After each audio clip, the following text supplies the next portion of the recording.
இறைப்பணியில் பணி நிறைவு பெற்று மன நிறைவோடு அமர்ந்திருக்கும் எங்கள் போதகர் அசரியா சத்யகுமார் அவர்களே, இவ்வுலகில் உயர் பதவிகள் பல இருப்பினும் இறைப்பணிக்காக தன்னை ஈடுபடுத்தி வாழ்நாள் முழுவதும் இறைப்பணிக்கு என்று அர்ப்பணிக்கும் அன்பரே, ஆயராக நீர் அயராது உழைத்தீரே, அன்பான அறிவுரைகளை அழகாய் உரைத்தீரே.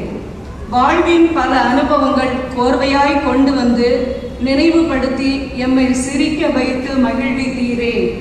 கண்டிப்புள்ள இடத்தில் கவனிப்பும் இருக்கும் என்று உம்மால் அறிந்தோமே.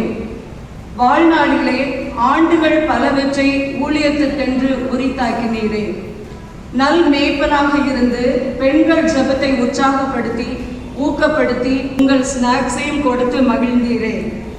தங்களின் ஊக்குவிப்பே நல் மருந்தாய் எங்களை ஆற்றுப்படுத்துமே. எங்கள் சபையில் இருந்த 2 ஆண்டுகளில் முன்னோடியாய் சுற்றுலா தலங்கள் அழைத்து சென்று வழிகாட்டியாய் ஒளியாய் பிரகாசிக்க செய்தவரே, குழந்தைகள் முதல் பெரியவர் வரை வேத வசனங்கள் கூறியவர்களுக்கு உற்சாக பரிசு பொருட்கள் கொடுத்து பெண்கள் தினம், அந்நிய தினம், ஆசிரியர் தினம் என்று நினைவுபடுத்தி நினைவு பரிசுகள் கொடுத்து எங்கள் மனதில் நின்ற அன்பு போதகரே, 44 வருடமும் சேவையின் அர்ப்பணிப்பே அங்கமாய் திகழ்கிறதே.